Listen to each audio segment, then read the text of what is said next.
Sean bienvenidos a su espacio de confianza. Nuestro podcast Voces Juveniles, donde tu voz no es vulnerable. Yo soy Madi, Daina y Fanny. El episodio de hoy es muy especial para nosotras y para ustedes, nuestra comunidad. Y es que el día de hoy nos encontramos con una gran personalidad, ganadora, premiada por sus grandes logros como la Mujer del Año. Y obviamente reconocida por sus múltiples labores en la protección, que se hagan efectivos los derechos, sobre todo de las mujeres trans. Y es que el día de hoy nos acompaña la activista Kenia Cuevas. Kenia, bienvenida. Muchas gracias por invitarme. Yo estoy muy contenta de estar aquí con ustedes, de participar en este gran proyecto que me imagino que ayuda a concientizar, ¿no?, las problemáticas sociales que vivimos hoy en día. Claro. Y que nos preocupan, ¿no?, como jóvenes. Es un honor tenerte aquí con nosotras. Sabemos que detrás de esta gran mujer existe un trasfondo. Y para empezar quisiéramos conocer qué es lo que te llevó a ser la gran mujer que eres hoy en día, pero principalmente por saber quién es Kenia Cuevas actualmente. Bueno, pues Kenia Cuevas es una mujer trans, una mujer sobreviviente, una mujer tenaz, guerrera, y que he luchado precisamente por visibilizar, ¿no?, problemáticas también igual sociales, pero desde el dolor y desde la indignación. Yo inicié con todo este trabajo como activista, pues desgraciadamente por haber presenciado el primer transfeminicidio reconocido en el país por una comisión de derechos humanos, que es el transfeminicidio de Paola Buenrostro en el 2016. Desde entonces, al exigir justicia, pues me di cuenta que las autoridades, el sistema, la sociedad criminalizaba la identidad de género, pero también criminalizaba el ejercicio del trabajo sexual o criminalizaba las voces LGBT. Y desde ese sentido decidí alzar la voz, buscar justicia, aunque al principio no sabía cómo, porque fue muy difícil para mí enfrentarme a un sistema, ir contracorriente, pero poco a poco, como una bolita de nieve, fui entendiendo cómo funcionaba el sistema, fui entendiendo cómo funcionaba la sociedad, porque también como una mujer precarizada de derechos humanos, pues para lo que para mí era normal, a lo mejor para la sociedad en general era malo, ¿no? O que también yo lo que observaba de la sociedad en general para mí era malo, pues para la sociedad es bueno, ¿no? Porque son distintos contextos de cómo vamos creciendo en una sociedad, desde la desigualdad, la pobreza y otras interseccionalidades que se generan, ¿no?, en torno a la transexualidad. Existen muchos factores.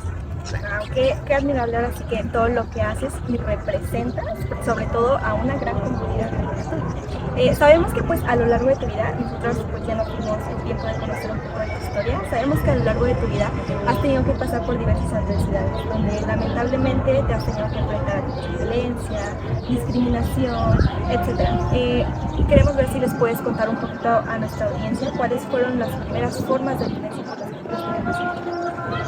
Bueno, principalmente creo que la primera violencia con la que me tocó pasar fue con la familia, ¿no? La familia que no aceptaba, no comprendía lo que era la diversidad sexual, ni siquiera nos educaban, ¿no?, para ello. Yo soy una mujer de 50 años, o sea que en los 70s pues esto no existía, ¿no? No era nada mencionado, entonces la primera violencia que experimenté por ser diferente en ese momento era con mi familia. Pero fíjate que a esa edad pues yo no entendía por qué, ¿no? Por qué se molestaban si yo jugaba con mis sobrinas a las muñecas. Yo no entendía por qué mis compañeritos se burlaban de mí por no jugar fútbol, ¿no? Yo a esa edad no lo comprendía, sin embargo, muy dentro de mí sabía que a mí me gustaban los niños, que yo sentía atracción erótica, sexual y de todas las formas hacia los niños, pero también muy dentro de mí sabía pues que esto estaba mal en una sociedad, ¿no? Entonces una de las primeras violencias fue la familia. Posteriormente, a los 9 años, pues yo me tuve que salir de mi casa porque la violencia incrementó demasiado, eran golpes, insultos, violencia física, verbal, psicológica, ¿no? Al grado de que yo exploté y me fui un día, pues me salí de la casa. Y a esa edad, pues conocí a una mujer trans que me involucró en el trabajo sexual, y ya llegando al trabajo sexual, lo primero que conocí o lo primero que entendí como demanda pues fue consumir sustancias, ¿no? Sustancias, drogas, ¿no? Dentro del trabajo sexual. Entonces, pues así se han vivido las violencias estructuralmente, pero una de las primeras que sí se vivieron fue con la familia, posteriormente con la sociedad, porque en cuanto hice mi transición, pues ya era una agresión verbal y física por parte de la gente de la sociedad, ¿no? Hoy ya no se ve, pero en mis años nos apedreaban, entrábamos a los mercados y nos chiflaban, se burlaban. Entonces era muy feo, pero aparte, imagínense toda la violencia social, ¿no?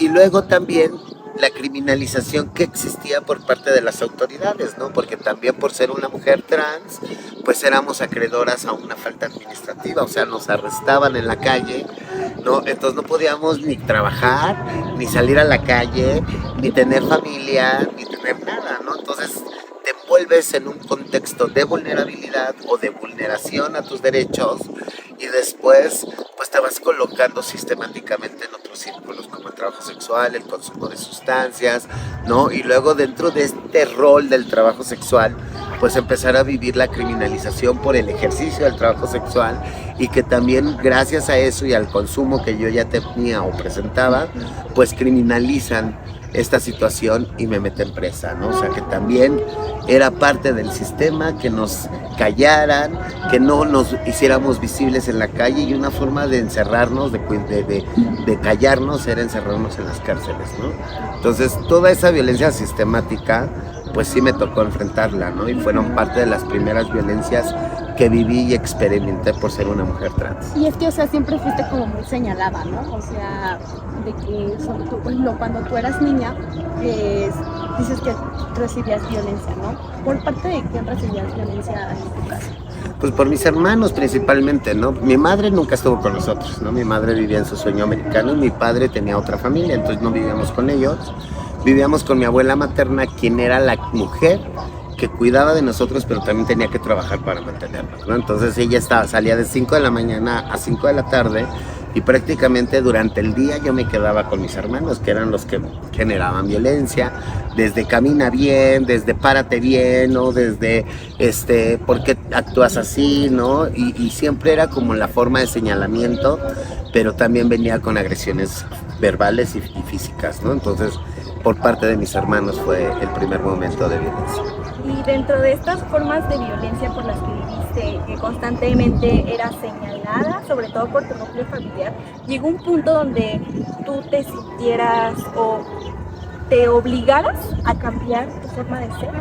Pues mira, en ese momento tenía mucho miedo porque a pesar de que yo ya era visible, ¿no? Y aunque yo pensaba que no, pero sí era visible, yo tenía mucho miedo de poder expresar y decir con todas las palabras pues que yo quería ser una niña, ¿no? Porque tampoco entendía lo que era la transexualidad.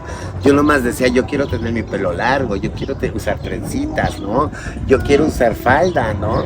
Pero no lo decía por miedo, porque también muy dentro de mí, desde que yo tengo uso de razón, sabía que eso estaba mal, ¿no? Desde cómo te van imponiendo los estereotipos de género, ¿no?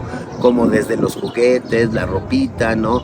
Entonces desde ahí yo sabía que eso estaba mal, ¿no? Entonces por eso tenía mucho miedo de expresarlo y de comunicarlo a mis adultos en ese momento. Sin embargo, pues se daban cuenta, ¿no? Porque siempre quien se da el primero cuenta es la mamá o el papá o los hermanos, ¿no? Sí. No, y es que existía aquí, por medio de los estereotipos, lo que era el machismo, ¿no? En ese tiempo me imagino que estaba muy marcado. Sí, pues el machismo, los usos y costumbres, las creencias, ¿no? Que también México ha sido muy arraigado en ese sentido y donde desde las creencias, pues esto se genera un pecado, ¿no? Y desde el pecado hay que castigarlo, ¿no? Porque así nos han enseñado que es Dios, ¿no? Pero Dios no es castigador, Dios no manda a los cristianos a decir, a ver, tú tienes que juzgar y criticar y violentar a un pecador, ¿no? Eso no lo dice ni la Biblia ni las creencias. Sin embargo, conforme se ha pasado la historia, pues eso es parte de los discursos de que se han construido desde los usos y costumbres. Y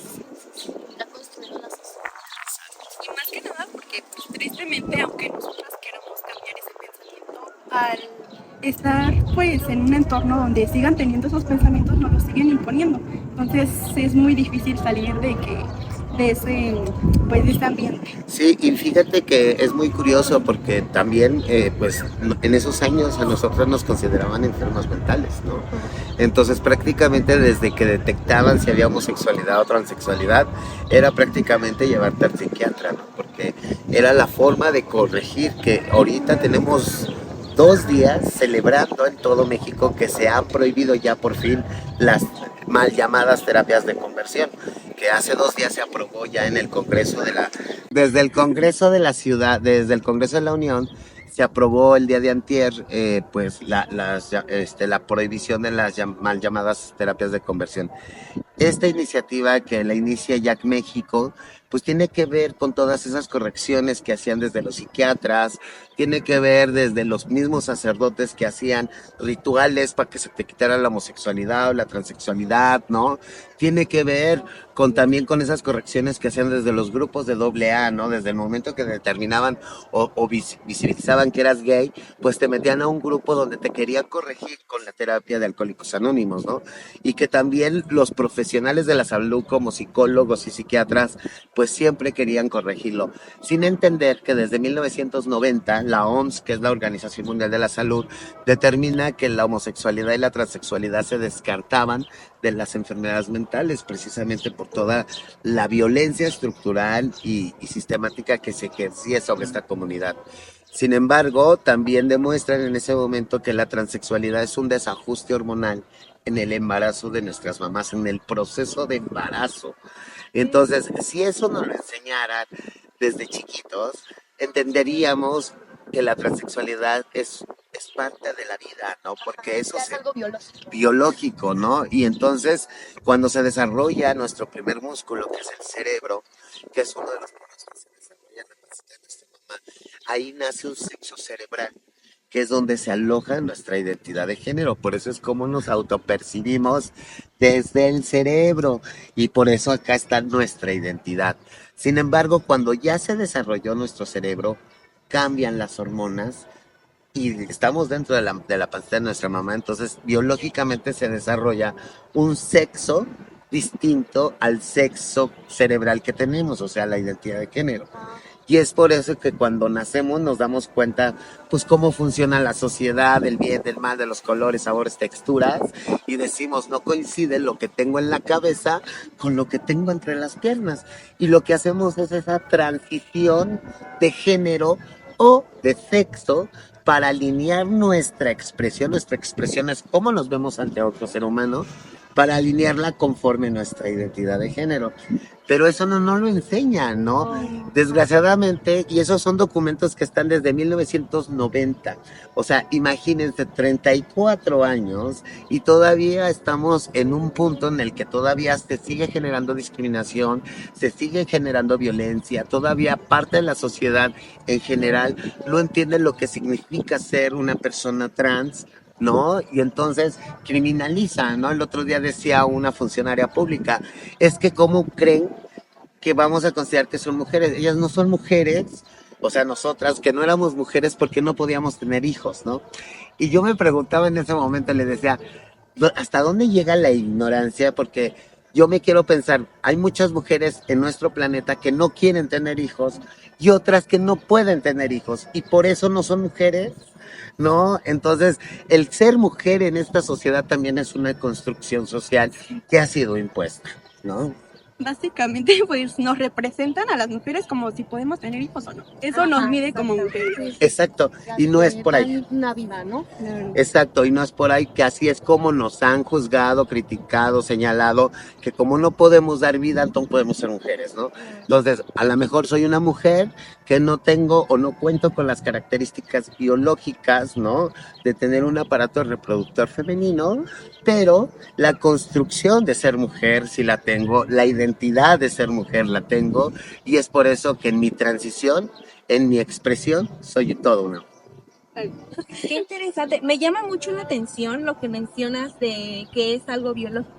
Porque muchas veces la gente en general, cuando una persona, un niño, una niña que se identifica como persona trans, lo toman como de a loco, como de que está pasando por una etapa, no le hagan caso, está confundido. No, inclusive se ha pensado que es una moda, ¿no? Que a lo mejor de la noche a la mañana ya dijo que era niña y que tiene que ser niña. No, efectivamente uno sabe perfectamente quién es. Y sabe perfectamente lo que te gusta. Es como cuando ahorita, si yo te pregunto, ¿a ti te gusta la calabaza? Y me dices, no, no me gusta la calabaza. Tú ya lo sabes perfectamente. Pero ¿te gusta el jitomate? Sí, sí, me encanta el jitomate. A mí puede que no me guste el jitomate, pero me encanta la calabaza, ¿no? Entonces, desde ahí tenemos que entender que nosotros, nosotras, nosotres, sabemos desde el día uno quiénes somos, qué nos gusta y hacia dónde queremos ir. Lo que nos limita y lo que nos hace reprimirnos es la misma sociedad desde sus estereotipos, desde la construcción del género y de cómo la han impuesto, ¿no? Porque todo se piensa desde el género por los genitales que puedas tener. Pero salir de ese estereotipo y decir, el ser mujer es una construcción social, es algo que se ha construido, pues yo también me puedo construir dentro de esa forma de ser mujer, ¿no? Y por ejemplo, ¿tú crees que tú cómo ves reflejada esa construcción de estereotipos en la educación, por ejemplo? Pues es que se sigue replicando, ¿no? Se replica en todos los contextos socioculturales, ¿no? Se replica en la escuela, se replica con los amigos, se replica en el mercado, ¿no? En la casa, en la iglesia, ¿no? En todos los espacios, inclusive en nuestros espacios recreativos, ¿no? Porque así ha sido históricamente. Sin embargo, esos lineamientos de estereotipos ha sido para controlar a la humanidad y para alinear un comportamiento para los seres humanos. Pero si nosotros fuéramos libres desde el día uno y no tuviéramos estos estereotipos y estas formas de serse mujer u hombre, pues entonces fuéramos personas libres que desde el día uno vamos a determinar quiénes somos, si nos gusta tener el pelo largo, si nos gusta tener el pelo largo, si nos queremos tener medias o queremos usar botas, ¿no? Eso ya le hemos puesto color y le hemos puesto a las prendas género, pero gracias a esos estereotipos. Romper con eso, pues es lo que hace la diversidad, no entrar en esos centros cuadrados donde pues yo puedo usar un pantalón de mezclilla masculino siendo una mujer, ¿no? O siendo una mujer puedo usar el pelo corto, ¿no? Igual los hombres, ¿no? Los hombres también pueden tener el pelo largo. Y eso no va a determinar si eso no es trans, si eso no es gay, ¿no? Pero la sociedad, cuando ve a un hombre con pelo largo, ya asume que es parte de la diversidad, aunque puede ser un gusto nada más, ¿no? Sí. Y es que, fíjate, qué importante, ¿no? La eliminación de todos estos estereotipos, el aceptar a la gente tal como es, lo que le gusta, independientemente si pertenece a una comunidad o no. Y es que cuántas cosas no se podrían evitar si todos estos se pudieran romper. Por ejemplo, tú te fuiste de tu casa desde muy pequeña y te decía, pues, lo importante que es esto de la eliminación de estereotipos, sobre todo porque se podrían evitar muchísimas cosas. Por ejemplo, tú el hecho de que te tuviste que salir desde muy pequeña de casa por el hecho de que no te respetaron. Sí, independientemente que también en esos años, pues también el contexto social, ¿no? Era muy distinto al de hoy, ¿no? También hay que entender, pues, que la educación, pues, no era para todos, ¿no? Por decir, ¿no? Y la pobreza que también en la que vivía nuestro país, que ahora todavía sigue habiendo mucha gente pobre, mucha gente desigual, pero que ha habido más oportunidades para las nuevas generaciones, ¿no? Desde también las herramientas que tenemos el día de hoy, ¿no? Como lo digital, que también en mis años no existía y que desde lo digital también podemos educarnos, también podemos tener información real, veraz y rápida desde muchas partes del mundo, ¿no? Entonces eso nos ayuda también a reeducarnos, ¿no? Pero sí, nos falta pues conciencia, ¿no? De darnos cuenta que independientemente de lo que tú puedas sentir, pensar, hacer, o de cómo te identifiques o te autopercibas, eres un ser humano, ¿no? Eres una persona que sufre, es una persona que igual que todos tiene necesidades, una persona que también pues siente, ¿no? Como persona, como ser humano, y que eso no lo debemos de quitar del renglón, ¿no? Porque las autoridades o los gobiernos, ¿no? Desgraciadamente, que ellos sí están obligados a crear métodos y estrategias, formas de cómo conocer las necesidades de la comunidad y cómo atenderlas desde la institucionalidad y esa sí es una obligación, ¿no? Para parte de las autoridades, ¿no? Que tengan esas estrategias. Sin embargo, eso todavía no sucede porque nos falta conciencia y nos falta determinar que pues también nosotras somos mujeres sujetas de derechos y que también pagamos impuestos, porque cuando yo pago impuestos no me dicen, a ver, tú eres trans, tú no pagas porque te vamos a discriminar, ¿verdad? Ahí sí no. Entonces, como yo pago impuestos, lo mínimo que debería de esperar por parte de mis instituciones públicas es que tengan estrategias, formas, inclusive protocolos de cómo atender a parte de la población, o al menos la población en la que yo pertenezco. Y es que es muy importante este tipo de cosas que se apliquen, porque tan solo también en la escuela, como es que, por ejemplo, algunas cosas no respetan, ¿no? Y desde ahí se empiezan a formar. Exacto, la escuela es nuestra segunda casa, ¿no? Entonces ahí también tenemos que pues poner hincapié, y yo celebro que ustedes tengan este tipo de iniciativas porque están muy jovencitas, ¿no? Pero eso no impide, fíjense lo importante que es, no impide que ustedes puedan generar conciencia a través de una plataforma, a través de lo digital, ¿no? Y que pongan en la mesa también pues estos cuestionamientos, ¿no? De cómo la sociedad también ha sido parte de las violencias y que es un todo, es el mismo sistema, el mismo patriarcado lo que nos ha obligado a seguir con esta postura, ¿no? Sin embargo, las nuevas generaciones, y con esta intención e interés que tienen sobre los temas, pues yo creo que esto va a ir cambiando, ¿no? Va cambiando, si de por sí ya está cambiando, ahora con las nuevas generaciones que son los nuevos gobernadores, las nuevas personas que van a estar en las instituciones públicas, pues van a tener más sensibilización sobre estas problemáticas, ¿no? Ahorita que hablamos como de generaciones, me causó como esa duda de que tú, que vienes de una generación que pues a nosotros no nos tocó vivir, ¿nos podrías contar cómo a tu vista ha evolucionado esta forma de ver al mundo? Bueno, pues creo que ya lo hemos estado tocando, efectivamente, pues es muy distinta, ¿no? O sea, desde la educación. Antes la educación sí era muy privilegiada, ¿no? No cualquiera podía ir a la escuela porque o comían o te mandaban a la escuela, ¿no? Y las familias eran muy numerosas, ¿no? Pero era parte del sistema, era parte de cómo se veían las familias, ¿no? Sin embargo, creo que también eso ha hecho un cambio importante. Las familias ahora planifican, ¿no? Algo que no sucedía en mi generación, ¿no? Ahora ya dice, voy a tener 2 hijos porque esto es para lo que me alcanza, ¿no? Ya antes decías, voy a tener 15 porque soy el más proveedor del mundo, ¿no? Entonces, eso, las formas de pensar cambian. Aparte tiene que ver que también en los 70s, pues también era una época en la que había un crecimiento económico, pero no para todos, ¿no? Y ahorita vemos un crecimiento económico, pero sí es parejo para todos. Entonces, eso genera que todas las personas puedan tener educación, que desde la educación, pues también tengan esta apertura, ¿no? O sea, de que vemos ahora los derechos humanos tan solo, ¿no? En los 70 los derechos humanos, a pesar de que siempre han existido, no eran visibles, ¿no? Ahora ves a un niño en la calle y ¿qué sucede? Llega el DIF, llega una patrulla, llegan autoridades, empiezan a indagar, buscan a la mamá, ¿no? En los 70s tú veías a los niños en la calle y la verdad es que ni siquiera te parabas, ¿no? Entonces, sí cambia mucho la forma de pensar de generación en generación.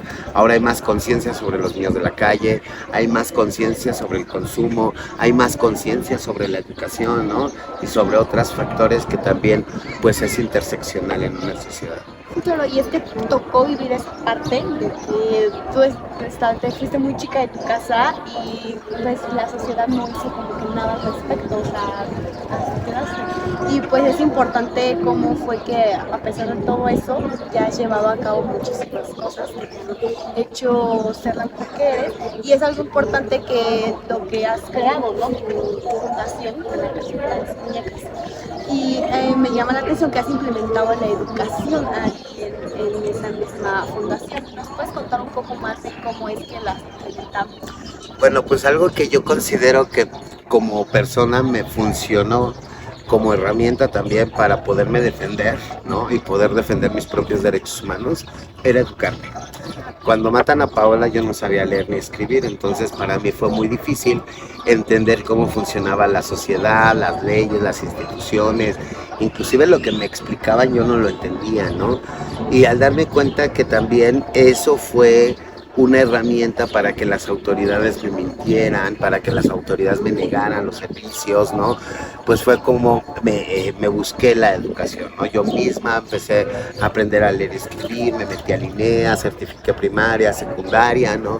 Ahorita estoy en mi prepa, ¿no? También, y no me da pena, ¿no? Decirlo que a esta edad estoy en la prepa, al contrario, ¿no? Demostrar que no hay edad para poder estudiar.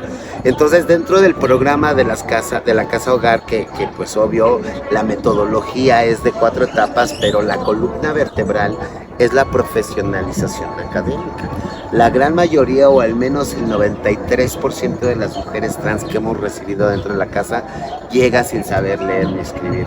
El otro 3% pues tiene la primaria, y el otro 3% tiene la secundaria, y el otro 1 o 2% pues puede estar ya en una educación media superior, ¿no?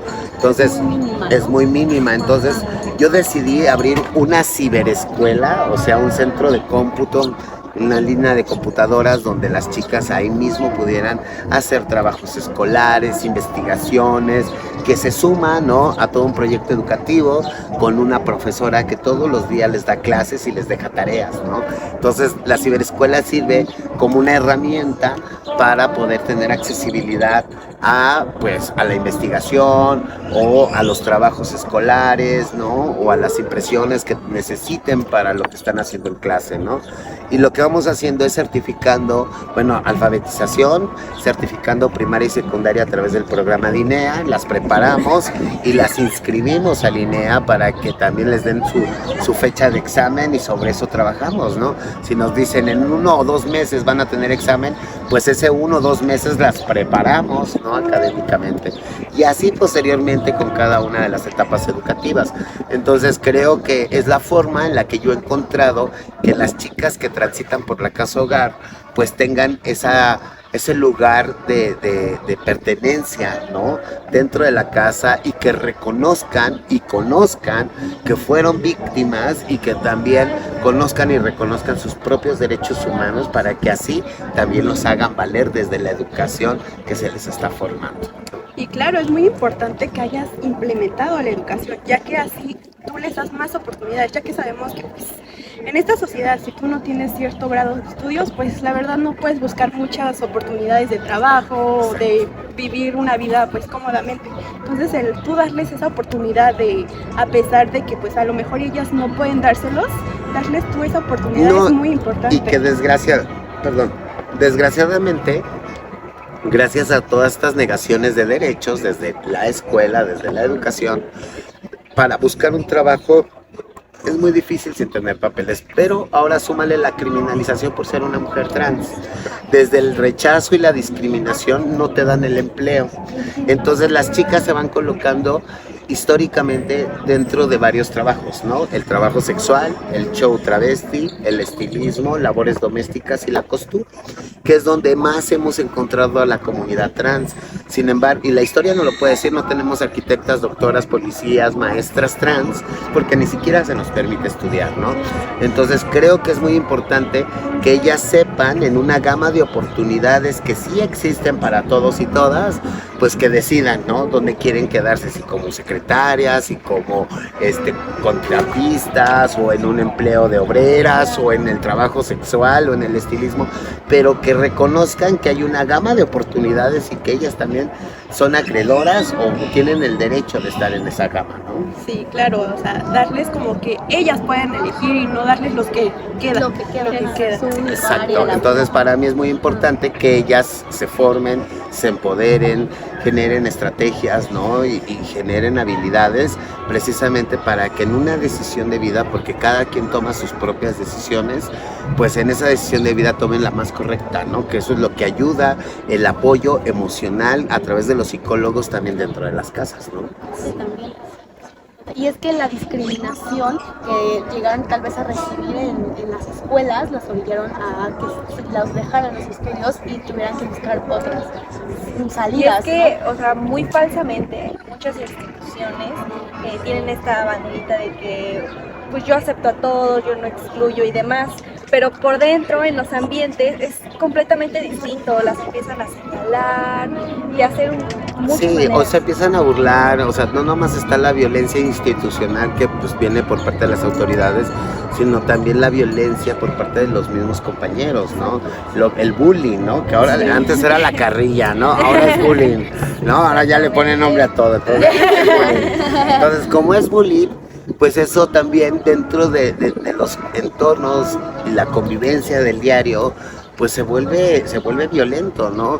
¿Cuántos jóvenes no se han suicidado por ese bullying? ¿Cuántos jóvenes no han decidido no estudiar por recibir esas críticas, ese bullying por parte de otros compañeros, ¿no? Entonces también tenemos que generar conciencia desde estos ámbitos educativos y tomar el tema en la mesa, ¿no? Que creo que eso es algo que sí está sucediendo ahorita, ¿no? Que ahorita también los maestros, las autoridades educativas están muy preocupadas para saber cómo implementar o cómo conocer sobre la diversidad sexual, ¿no? Y creo que al tocar estos temas, ahora que yo he estado en todas las escuelas del país, ¿no? Inclusive mi historia la toman como parte de las tareas, de las investigaciones y todo, pues me doy cuenta que sí hay una preocupación social, pero que también tenemos muchos limitantes, ¿no? Muchos limitantes desde las posturas, desde los mandos que tenemos, ¿no? Como autoridades, que eso sí llegan por señalamiento o por dedazo, ¿no? Por parte de los partidos políticos, porque a partir de ese puesto directivo para abajo son los que están diario y todos los años, ¿no?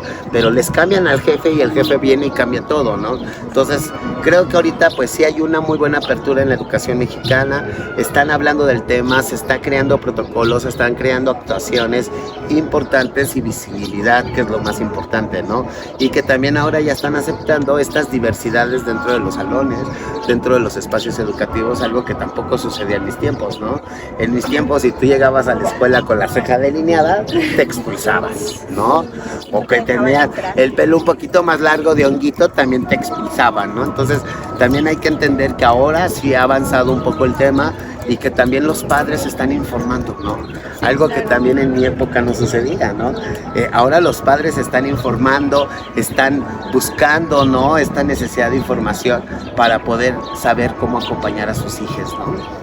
Y es que, como decías, la escuela es nuestra segunda casa donde también nos desarrollamos, pero el principal lugar donde nos desarrollamos como persona es la casa, en donde se inculcan valores y todo ese tipo de cosas. Pero que también hay que poner algo en la mesa, ¿no? La educación, la violencia y la discriminación se aprende también desde las casas, ¿no? Y qué es lo que aprendemos de nuestros padres, de nuestras madres, de nuestros propios hermanos, desde nuestro contexto, desde nuestros lugares de vivienda, ¿no? Geográficamente hablando, ¿no? Entonces también tiene que ver todo eso. Sí, claro, son temas que hemos hablado en episodios anteriores, de cómo en casa se van siguiendo una especie de patrones. La casa pues obviamente influye incluso en la formación de nuestra personalidad, empezamos a atraer, a tener todos estos comportamientos, a adaptarnos, que nuestros padres, seguir el ejemplo, yo quiero ser con el papá, yo quiero ser con la mamá, y al final de cuentas toda la desinformación que incluso han tenido nuestros papás, creo que muchos tenemos abuelos machistas, muchos tenemos familia homofóbica, mal, y pues creo que es una oportunidad sobre todo para nuestras generaciones. Pero ustedes han hecho el cambio y la distinción, Exactamente. porque ahora ya ustedes no se quedan callados y le dicen, a ver, papá, eso está mal, Sí. ¿no? Y en Una que nuestros otra tiempos, peleita. cuidadito le dijeras o te dirigieras Sí, hacia tu sí, padre, ¿no? O a tu madre, te soltaban un bofetadón y cállese y usted sígale Lo ahí, que ¿no? yo digo. Sí. Entonces creo que también ustedes, por eso les digo, ha habido un cambio impresionante y por eso es que yo creo mucho en los jóvenes, porque ustedes han hecho una labor titánica. Ustedes lo que están aprendiendo y lo que están aprendiendo bien en la escuela, lo están replicando en sus espacios de hogar, ¿no? Donde también desde lo que tú observas, ¿no? Como mi tío, mi abuelo, mi primo, ¿no? Son transfóbicos, pues yo también es mi obligación decirles que eso está mal y que vamos a caminar desde otro enfoque, ¿no? Claro, pero bueno, a nosotros al menos en nuestra experiencia, en nuestro ámbito, es también un trabajo muy complicado porque nos enfrentamos a toda una comunidad donde hay mucha desinformación, donde hay mucha violencia. Entonces es un trabajo un poco más complicado y más para nosotros como jóvenes, que pues tenemos que estar ahí, ¿no? Es que esto es diferente, es que ya no es igual. Sí, no, había ya el otro día. Veía el otro día un TikTok que decía, no, el perro no que está acostado en la cama y que decía, saquen ese perro allá afuera, eso eran tus tiempos. Ahora los perros dormimos en la cama, ¿no? Pues lo mismo sucede, ¿no? Yo creo que también, pues, o sea, yo sé que es difícil, pero imagínate a nosotras ir contracorriente, ¿no? Pero ustedes que están dentro de esos ámbitos familiares, va a ser difícil, pero cuando ustedes ya ponen el dedo en el renglón, yo creo que desde ahí viene la reflexión, desde ahí viene el cuestionamiento, desde ahí viene cómo las formas de ir cambiando esta situación, ¿no? Y que también nos damos cuenta nosotros, las adultas, que ustedes como jóvenes están preocupadas, ¿no? Sobre estos temas y que eso también nos da, pues, mucha fortaleza a nosotras, las que ya estamos más para allá que para acá. Sí, es que es difícil, pero no imposible. Exacto. Y lo podemos ver en ti. O sea, todo lo que tuviste que hacer para llegar y no moviste. Tener como toda esa fortaleza para seguir, ¿no? A lo mejor alguien más en tu lugar hubiera hecho todo lo contrario. Sí, bueno, yo creo que cualquier persona lo podría haber superado conforme se va viviendo. Miren, el ser humano se acostumbra a todo, menos a no comer, a no dormir y a no ir al baño, ¿no? Entonces, de verdad, ¿no? Entonces, yo creo que luego decimos, yo no podría vivirlo, pero cuando lo vives, ¿no? Y vas a buscar herramientas. Hay veces que te puede costar más trabajo, otras veces que lo puedes ver más natural y lo puedes sobresalir, otras veces de plano te puedes estancar, ¿no? Pero la verdad es que sí, ha sido difícil la vida. Sí se puede y se pueden hacer muchas cosas en esta vida porque no más tenemos esta vida, ¿no? Yo por eso siempre he dicho, yo voy a luchar siempre por lo que soy, lo que siempre he querido ser ante una sociedad, ¿no? Y nada me va a parar y nadie me va a hacer cambiar porque esa es mi forma de ver, mi convicción de ver la vida, ¿no? Porque me ha costado lágrimas de sangre, el sudor de todo tipo, ¿no? Y también me he enfrentado con muchísimas problemáticas, pero hoy le he demostrado al mundo, le he demostrado a la sociedad, me he demostrado a mí misma que sí puedo y que ahora soy una mujer íntegra, una mujer con muchos valores, una mujer respetada también, pero una mujer que ha tenido que construir este trabajo también desde el dolor y el sufrimiento. Claro, y ha sido una inspiración para miles de personas trans que pues les implementaron esa idea de que no, tú por ser esto no puedes. Al verte a ti lograr tantas cosas de cambiar literalmente la sociedad, porque desde que llegaste aceptemos que cambiaste una sociedad. Entonces ha sido el ejemplo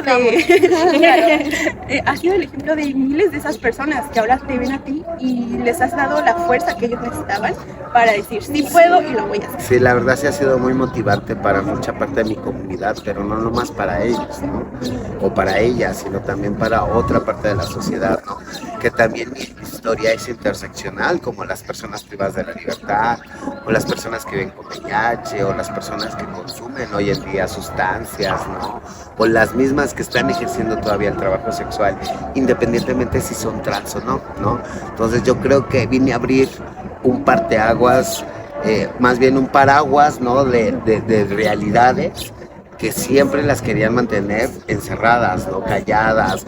No se puede hablar de eso, ¿no? Porque eso está prohibido, eso está mal, eso es un pecado, ¿no? Entonces yo destapé las cloacas únicamente en el 2016 cuando mataron a Paola, hablando de todas estas cosas, de todas estas problemáticas, de cómo nos toca enfrentarlas y cómo las percibimos, porque dirán, ay, es que las mujeres están ya por todo se quejan. No, es que no es que nos quejemos por todo, es que ahora la violencia la tenemos tan perceptible, o sea, la podemos detectar a 20 kilómetros y sabemos quién nos está discriminando y quién no, ¿no? Quién lo hace con dolo y quién no. Entonces, desde esa mirada y desde ese sentir, pues nosotros lo hemos vivido todo el tiempo. Entonces, lo único que hemos hecho es adquirir herramientas de detectar cuando nos discriminaron. Y es que ya hay bastante información como para ya detectar las primeras señales de violencia, ¿no? Y, por ejemplo, tú cuando llegaste a recibir diferentes tipos de violencia, ¿cómo fue que lo llevaste? O sea, lo sobrellevaste. Pues es que en el momento no piensas cómo hacerlo, ¿no? O sea, llega la violencia y por decir, cuando caigo a la cárcel, ¿no? Yo no sabía ni siquiera por qué me llevaban, ¿no? Entonces yo llegué, entré y empezar con el proceso desde el ingreso, ¿no? Desde cómo te tratan, desde cómo tienes que cruzar las puertas, desde cómo te encueran para entrar por la aduana, ¿no?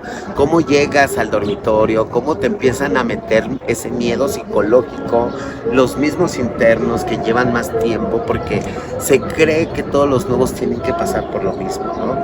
Entonces yo ya llegué desde hace un año y pasé por lo que tú, entonces yo ahora lo tengo que hacer contigo, ¿no? Y es como una bolita de nieve, ¿no? Entonces yo creo que desde ahí vas aprendiendo y también vas adquiriendo herramientas. O sea, yo cuando estaba en la cárcel, pues yo también traté de defenderme, ¿no? Porque allá en las cárceles o en las cárceles mexicanas, pues ahí quien manda es el más fuerte, ¿no? El que sobrevive es el más fuerte, ¿no? Entonces yo entendí que es lo mismo la cárcel que la calle, ¿no? Porque en la calle yo para poder sobresalir o estar, pues tenía que pelearme con otros chicos de calle, ¿no? Igual en la cárcel, ¿no? Tuve que poner ese poder y demostrarles que podía darles en la torre para empezar a tener un respeto dentro de la cárcel, ¿no?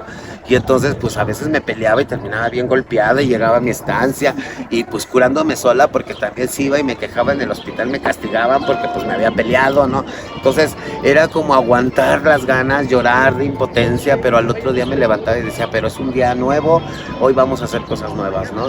Y siempre he tenido esa forma de pensar, entonces yo creo que eso es lo que siempre me ha ayudado a sobresalir, ¿no? De no estancarme, ¿no? De decir, bueno, pues ya lo pasé, pues ni modo, mañana va a ser un nuevo día, mañana hay que hacer cosas buenas. Ser positivo, ¿no? Exacto, entonces yo siempre le he buscado el lado bueno a todo lo que me ha pasado, ¿no? A todo, absolutamente a todo. Y eso es creo que también una habilidad que he tenido que desarrollar como sobrevivencia, ¿no? O sea, cuando estaba en la calle, ¿no? Yo decía, ay, estoy en la calle, pero tengo una cobija, ¿no? Y le veía el lado bueno, ¿no? O luego estaba con hambre y de repente llegaba alguien y me regalaba algo de comer y decía, bueno, ya tengo que comer, ¿no? Entonces desde ahí yo ya agarraba lo positivo y ya no sentía lo negativo, ¿no? De las cosas o de las situaciones. Y es que quedarse en lo negativo a veces llega No, pues empieza la conmiseración, ¿no? Ay, pobrecita de mí. Ay, no, nadie me quiere. Voy a estar aquí tirada sin comer, ¿no? Pues dice Dios, ayúdate que yo te ayudaré. Aquí sentada no vas a encontrar, pero si vas allá al frente, ahí venden comida y a lo mejor te regalan tanto caldito, ¿no? Y ya tienes que comer. Entonces también buscar soluciones dentro de las vulnerabilidades, ¿no? Claro. Entonces, como que está bien sentir así, pero busca la manera de ayudar, de salir. Claro, de salir sí, de ¿no? ahí. Está bien que también te sientas mal porque pues te tratan mal, porque la discriminación está bien, ¿no? Todas las emociones están bien, pero no podemos estancarnos en lo malo, ¿no? En lo negativo o lo que nos va marcando, ¿no? Por decir, yo durante 20 años esperé en la calle y yo esperaba con muchas ansias que un día pasara mi familia y me rescatara, ¿no? Y yo decía, ay, y volteaba a ver a la gente que pasaba y decía, ay, no vaya a pasar mi hermano, no vaya a pasar, o sea, y yo lo añoraba, pero yo nada más me di cuenta que durante 20 años me conmiseré de mí misma y esos años se perdieron porque esas personas o esa familia nunca llegó y nunca llegaron a rescatarme, ¿no? Entonces yo me aventé 20 años en un sufrimiento esperando a que llegaran a rescatarme cuando nunca fue su intención de ellos venirme a rescatar, ¿no? Entonces ahí la más importante era yo y la que tuvo que perdonar y la que tuvo que sanar fui yo porque la única afectada fui yo, ¿no? Ellos siguieron su vida, cada uno de mis hermanos se casó, tuvo a sus hijos, su familia, ¿no? Y nunca se preocuparon por mí. Sin embargo, a mí me toca ahora sanar esos 20 años que perdí, ¿no? Pensando que algún día iban a llegar y que ahora que los perdoné, ahora que me liberé de ese sufrimiento y de ese dolor, me di cuenta que todavía tenía vida para hacer mi propia vida, mi propio legado, construir mi propia familia, ¿no? Sí, qué bonito porque no te quedaste ahí, o sea, buscaste más y eso te ayudó a no, por ejemplo, fácil pudiste llegar a un suicidio, ¿no? Y es que la gran parte de No, y un suicidio es lo mejor, ¿no? O sea, ¿qué tal también si enojada o resentida me pude haber puesto la mujer más mala del mundo, ¿no? Asesinando a personas o vendiendo sustancias, ¿no? O estar dentro de un crimen organizado, ¿no? Porque también hubo propuestas, ¿no? Dentro de la calle. dentro de estos entornos, ¿no? Entonces, yo pude haber tomado la decisión más fácil, que era eso, ¿no? Yo sabía que si me iba con el crimen organizado, yo iba a tener todo, casa, carro, personal, armas, ¿no? Pero yo tomé mi decisión ese día y dije, no, yo no quiero ser igual que como fue la sociedad conmigo, yo no quiero volver a caer en esa mirada, en ese hoyo en el que yo estaba. Yo quiero salir y quiero ser mejor persona, y para eso tuve que construirme, reconstruirme y volverme a construir y volverme a creer en mí, ¿no? Porque también hubo un momento en que dejé de creer en mí, ¿no? Muchas veces yo pensé que me iba a morir en la cárcel, en la calle, ¿no? Que ya no tenía salida. Sin embargo, también esa motivación que yo solita me iba dando, pues me ayudaba a pensar que no importaba si no salía de la cárcel, con que viviera un día más era más que suficiente. Y es una gran admiración que tú hayas tomado ese rumbo, ya que nosotras comentábamos en capítulos anteriores de cómo un agresor se volvió agresor, ya que pues platicábamos con un psicólogo. Porque primero fue victimario, ¿no? Y básicamente pues nos dijo eso, que pues tuvo que haber atravesado un proceso de violencia como para llegar a ser un agresor.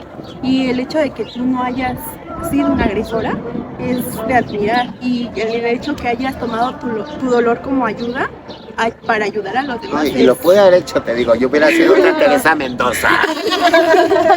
Pero dije, no, ahora voy a ser una Madre Teresa de Calcuta.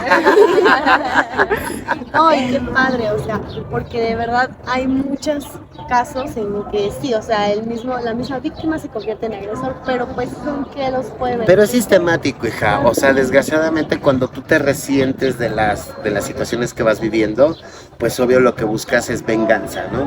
Por eso mi frase es muy, muy, muy particular, porque la venganza la hemos traducido a dañar a las personas que nos dañaron como nos dañaron, ¿no?